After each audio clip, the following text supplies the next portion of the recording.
Bom, eu agradeço muitíssimo a conferência da professora Maria Hermínia. Eu acho que a gente tem, né, questões bastante provocativas para pensar, os temas preocupantes dos dados, né, sobre as tendências de populismo, mas ao mesmo tempo as questões sobre a institucionalidade brasileira.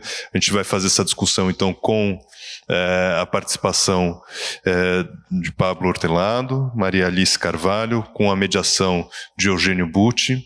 Infelizmente, Nelson Jobim, que estaria conosco hoje, ele não pôde estar por uma questão de saúde, pediu, né, desculpas, e em 5 minutos a gente monta aqui o nosso espaço de debate e iniciamos já a segunda parte. Então, muito obrigado, professora. Então, eu quero fazer um ponto da apresentação que vai mediar a nossa mesa de debate. Na verdade, o Eugênio Butti, bastante conhecido nosso aqui, né, professor da Escola de Comunicações e Artes, mas o ponto que eu queria trazer, na verdade, que faz um diálogo de novo com o tema do USP Pensa Brasil e parabenizar, acho que o trabalho que tem sido feito tanto pelo Butti quanto Luiz Serrano na condução do Jornal da USP, que de fato o Jornal da USP se tornou uma ponte fundamental da universidade para poder se comunicar, apresentar suas pesquisas e colocar, acho que os temas aí acho que tem sido um ponto de saída para muito daquilo que tem sido debatido fora da própria universidade. Então já que você pediu para reduzir a sua apresentação, eu não podia deixar de falar isso, Butti, então passo a palavra para você seguir aqui na condução da mesa. Quero fazer uma saudação à comunidade universitária da USP por esse belo evento, um encontro em que todas os departamentos e as energias da universidade estão presentes. Dizer que eu estou muito feliz de estar aqui, né? Eu passo, então, imediatamente a minha fala e, na verdade, são comentários um pouco selvagens, porque eles foram tecidos agora, na hora, enquanto eu ouvia a Maria Hermínia. Mas eu tenho a vantagem de ser uma leitora de Maria Hermínia, então eu acompanho mais ou menos o que ela pensa e, enfim, as ideias que ela discute publicamente na imprensa, o que facilitou um pouco a minha organização, né? Então, eu vou ficar restrita, Maria Hermínia, àquele item que você chamou de atitudes e predisposições na sociedade. Eu acho que ele tem mais a ver com o meu perfil, né, que sou uma socióloga, uma historiadora, que penso o longo curso, né, o peso de um país como o Brasil, que é uma estrutura muito pesada, né, porque tem muitas camadas, são eras geológicas, a negociação nesse país é difícil, né, porque, na verdade, ele apresenta diferentes estágios, né, de organização, e, enfim, eu vou ficar com essa frente, né, puxando um fio, eu acho, da sua fala há pouco, né, que tem a ver com a minha ideia, né, de mobilizá-la para falar um pouquinho mais sobre esse tema, que é sobre, digamos, uma social-democracia que tivemos, né? Então, eu já ouvi você falar sobre isso, já li você, hoje você não usou essa expressão, mas você mencionou aqueles anos, né, em que nós tivemos chances, né, de organizarmos um quadro mais simpático, né, do ponto de vista, e mais favorável do ponto de vista de uma integração da sociedade, de uma organização da sociedade em moldes mais justos e livres, né? Então, é uma social-democracia que já estava em declínio no mundo, né, e que nós vivenciamos aqui, não de forma canônica, mas, enfim, com alguma graça, né? Essa experiência foi uma experiência que tem a ver com os 2 mandatos do presidente Fernando Henrique Cardoso e os 2 mandatos do presidente Luiz Inácio Lula da Silva, ou seja, foram perto de 20 anos, né? Foram 20 anos em que nós tivemos essa experiência, que foram, enfim, tempos, né, de reorganização, né, do Brasil e tempos também de aposta numa agenda mais interessante, né, mais democrática para nós todos, né? Eu diria que no caso do Fernando Henrique Cardoso, todas as vezes que a gente fala do lado A da social-democracia, né, o primeiro, que foi a experiência dele, a gente sempre remete a uma ideia de organização, né, da economia, de uma política fiscal que deu estabilidade, deu base para outras políticas de maior fôlego, mas ele também teve importância em alguns programas, né, sociais, nós não podemos esquecer, a Bolsa de Educação, o Vale Gás, enfim, ele tem também iniciativas que foram importantes, teceram, né, esboçaram aquilo que viria a se tornar mais contundente, mais forte, né, durante o governo do presidente Lula. Né? Agora, eu acho que, assim, em relação ao Fernando Henrique, talvez a gente pudesse associar ao mandato dele uma experiência em que ele não era exatamente o protagonista, porque o protagonista foi o Poder Judiciário, mas ele acabou se beneficiando de um clima que foi muito importante. Eu não sei se vocês estão lembrados que logo após a Constituição, né, e por força também de um movimento de autorreforma e democratização interna do Poder Judiciário, né, houve uma espécie de sentimento de que a justiça estava favorável aos mais pobres, aos mais frágeis, àqueles que precisavam mais. Então, eu me lembro muito de movimentos de aposentados. Não sei se todos aqui, tem muitos jovens, não sei se vocês vão se lembrar, mas o movimento dos aposentados eram pessoas que temiam perder os seus direitos, né, e que recorriam à justiça. Os juizados especiais, por exemplo, né, que foram também expressões dessa tentativa do Poder Judiciário se apresentar à sociedade como um ator envolvido com, enfim, as demandas populares. Isso foi interessante e ocorreu durante o governo, pelo menos uma parte dessa movimentação, desse acesso a direitos, ocorreu durante o governo do presidente Fernando Henrique Cardoso, e isso deu uma coloração que, independente de ser ele ou não o protagonista, isso fez com que a sociedade brasileira respirasse essa ideia de direitos. Essa é uma ideia muito importante para a democracia. Né? E essa noção de direitos ela foi implantada no coração do Brasil a partir desse movimento. Eu vivo numa cidade que é o Rio de Janeiro, que é uma cidade sem lei. Né? E eu costumava ver e vi muitas vezes jovens, pobres, negros, que depois de algum tempo lutando com aquela porta giratória de bancos, né, passando pela humilhação e pelo desespero, né, de viver um preconceito que eles não poderiam entrar no banco, porque a vigilância ficava insistindo, passa de novo, passa de novo. Eu vi várias vezes eles mencionarem, eu vou no juizado especial, eu vou fazer uma queixa, eu vou chamar o juiz. Essa era uma experiência que nós nunca tínhamos tido.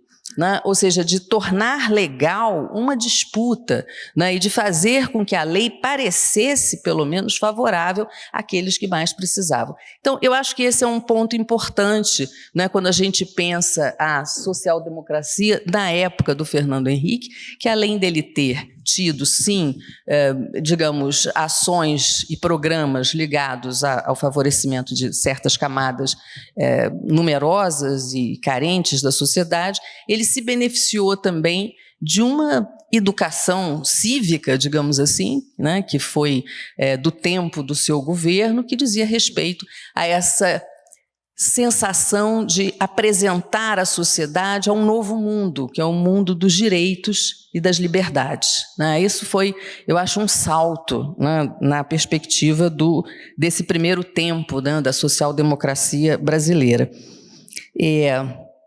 eu acho que, em seguida, né, a essa experiência, aí veio o mandato os dois, né, do presidente Luiz Inácio Lula da Silva, que também foram mandatos devotados a essa causa, né, com a diferença, inclusive, de que ele abriu muito o leque, né, de perspectivas para o Brasil, uma abertura internacional que deu a ele uma projeção no mundo, que também internamente redefiniu a nossa autoestima, né? A percepção de que o Brasil podia valer a pena, de que ele estava num mundo que finalmente reconhecia os nossos méritos. Então, eu acho que foi um tempo muito, digamos, educativo, né? Tinha uma pauta, digamos, realmente, genuinamente democrática, que era essa educação cívica, essa educação em que a sociedade se reconhece como agentes, né? Agentes de mudança, né? Agentes que têm importâncias, enfim. Era essa a perspectiva que eu acho que nós vivemos naquele momento. Então, esses 20 anos, que foram tão especiais, né, após a Constituição, e foram anos tão importantes, o que me assusta, né, e a pergunta que eu faço é por que esses sentimentos, né, se demonstraram tão frágeis, né? Como eles não encontraram enraizamento nas instituições. Isso é um pouco apavorante. Algumas respostas podem ser dadas, por exemplo, o fato dos nossos partidos também serem muito frágeis. O partido, além de todas as funções que tem uma que me interessa sociologicamente, que é ser uma espécie de conector de gerações. Não é? Quer dizer, o partido tem uma tradição, ele cria uma filiação, ele estabelece um meio de fazer com que as gerações filiadas aos partidos sejam capazes de avançar, né? E não começar sempre começando. E a fragilidade dos partidos também sugere, né, que essas conexões foram perdidas e que, portanto, partidos e outras instituições, né, poderíamos dizer várias outras, mas, enfim, os partidos é que me chamam mais atenção, porque num contexto democrático, um partido que tem tradição, ele forma gerações, né? Sim, os partidos de esquerda, por exemplo, sempre tiveram essa feição. Eu costumo dizer que o Partido Comunista no Brasil, ele criou hábitos, por exemplo, a reunião, a leitura coletiva de jornal, não é?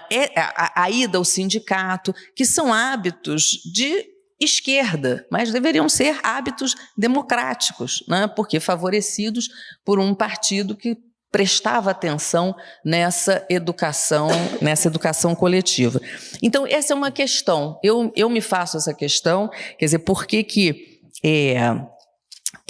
isso que foi tão interessante em 20 anos foi se perdendo, né? Foi deixando de ter raízes. Eu achei interessante porque a Maria Hermínia tocou exatamente nesse ponto, né? E falou exatamente como é que há um desamor, ou parece haver um desamor em relação às instituições. O Habermas tem uma frase que eu não sei se é mais ou menos assim, mas o sentido é esse, né? Que a gente não estima o que não conhece. Né? Então, quem não conhece a Constituição, quem não conhece as instituições democráticas, não pode ter estima por elas. Mas no caso brasileiro não é bem verdade, porque nós tivemos 20 anos de muita estima, né, por tudo aquilo que nós estávamos ganhando, né, em termos de autoconfiança, em termos de, enfim, benefícios, né, práticos em relação que advinham das políticas públicas, mas nós não logramos manter esse amor, né? Bom, tem duas respostas que eu costumo receber quando eu faço essa pergunta. Eu estou ficando a chata de por que a social-democracia desapareceu. Então, eu pergunto a interlocutores, alguns bem mais sábios do que eu, e as respostas que eu recolho são sempre duas, né? Uma, eu acho que tem uma tonalidade mannheimiana, né? Assim, como é que os intelectuais não foram capazes de traduzir aquilo que a sociedade estava vivendo, né? Foram vivências social-democráticas sem nome. As pessoas não refletiram sobre isso. As pessoas não conheceram esse vocabulário, né? Elas não foram, digamos, expostas a uma reflexão e, portanto, uma reflexividade de fazer com que aquela social-democracia que eles conheciam pelo nome pudesse ser valorizada. Foi uma vivência instintiva, uma vivência que não chegou a ser elaborada, né, que não chegou a conhecer um caminho mais persistente que tem a ver com a reflexão sobre qual é o nosso lugar, o que nós estamos vivenciando, né? Essa é uma resposta. Eu acho que ela faz um certo sentido. Aliás, eu observando esse encontro, esse movimento, né, USP Pensa Brasil, e esse esforço que foi mobilizar uma universidade, eu acho que nessa hora, depois de inclusive do Manifesto dos Juristas, eu acho que isso é muito evidente do papel que uma universidade pode fazer na nomeação dos problemas e no diagnóstico dos problemas. Então, é uma universidade, é uma vida intelectual que se aplica a organizar o debate. Ninguém quer resolver nada, mas quer organizar esse debate e permitir que a sociedade saiba o que ela está vivendo, né, e discuta como ela está vivendo, e a universidade se integrando a essa ação política, que é uma ação de todos nós, mas que tem esse efeito que pode ser multiplicador. Então, quando você vê uma universidade inteira mobilizada, né, da forma de música, de poesia, de literatura, de debates políticos, de, enfim, achego, né, a esses temas todos, isso é motivo para justificar que talvez naquele contexto tenha faltado mesmo, né, uma ligação, um link, né, entre essa atividade dos intelectuais e a vida prática, né? Esse é o esforço mannheimiano, digamos assim, que eu acho que faz sentido, né?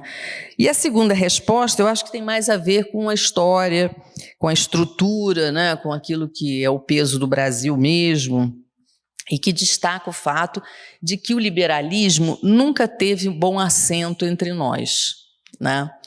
E essa é uma questão importante, né? Após a Constituição, a sociedade brasileira, por exemplo, optou claramente pela questão de correção das desigualdades.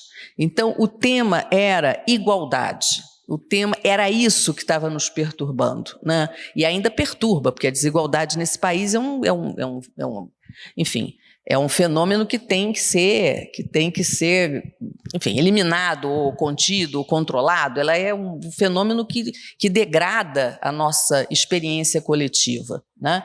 Mas a ideia da igualdade foi uma ideia que superou em muitas vezes a discussão sobre liberdade, né? E a discussão sobre liberdade não é apenas a da democracia representativa, é o que a liberdade, na verdade, sugere do ponto de vista da autonomia, né? Eu chamo a atenção, por exemplo, o fato de que quando a gente fala em políticas sociais, a gente fala como reparação, e não reparação social por aqueles que não têm, né? E não como garantia de autonomia, né? Ou seja, as políticas sociais que chegam na base da sociedade, elas têm que garantir que aquelas pessoas não vivam uma subordinação, né, a mandões locais, né, as formas de clientelismo, né? Ou seja, é beneficiando essas pessoas e tornando essas pessoas autônomas do ponto de vista material que elas serão capazes de não ser subjugadas por formas, né, espúrias de dominação, né? Então, é disso que se fala, né? Dessa noção de cidadania como alguma coisa materialmente sustentada, né? E que as políticas públicas não têm apenas digamos, como eixo explicativo, né, dar de comer, né? É um dar de comer para a liberdade, é um dar de comer que não se esgota na eliminação de uma necessidade, mas é fazer com que aquela pessoa possa se sentir autônoma, livre, não depender de quem quer que seja. Eu acho que esse é um passo importante, porque o liberalismo, quando a gente pensa em liberalismo, no Brasil, inclusive, ele nunca teve um encontro real com a democracia, né? Mas o liberalismo é importante, porque, a rigor, a trajetória dele criou instituições das quais nós não podemos abrir mão. Quando eu falo em liberalismo, e o liberalismo numa chave positiva, eu quero dizer não os valores do liberalismo, né? O individualismo, a competição, enfim, não é isso. O que eu quero falar é das instituições que o liberalismo ajudou a criar, né? O habeas corpus, as liberdades civis, né? Enfim, essas liberdades interessam também, porque esse desequilíbrio entre demanda por igualdade, né, e perda do significado da liberdade como sinônimo de autonomia e de construção cívica, né, do Brasil, eu acho que leva a um enfraquecimento da nossa energia democrática, né? Eu acho que foi isso que nós, de alguma forma, esquecemos, né? Isso que, de alguma forma, ocorreu quando nós estávamos vivendo nossos 20 anos áureos de social-democracia. Era isso que eu tinha a dizer, e agradecer mais uma vez por estar aqui e por conversar com vocês. Obrigada.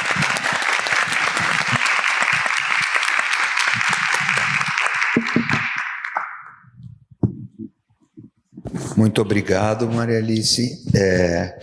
Antes de passar a palavra para o Pablo Hortelado, eu gostaria de manifestar a minha imensa alegria de assistir a uma aula brilhante da professora Maria Hermínia, e eu gostaria também de saudar as leituras que nós tivemos aqui de textos. Gostei porque eu reconheci Marilena Chauí na primeira sílaba, mas muito interessante a seleção e as leituras. E de Maria Hermínia, eu não posso deixar de sublinhar a coragem com que tem vindo a nós as suas manifestações no momento difícil do Brasil. E eu sempre fico imaginando se você, por acaso, pensava que a gente voltaria a ter que brigar pela democracia no Brasil. Mas é para mim muito especial, eu sei que para todos os que estão aqui, todas as pessoas, também ver uma grande aula sua, com tanta sabedoria, tanta ponderação, tanta razão, serenidade, inteligência, enfim, e nós vamos conversar.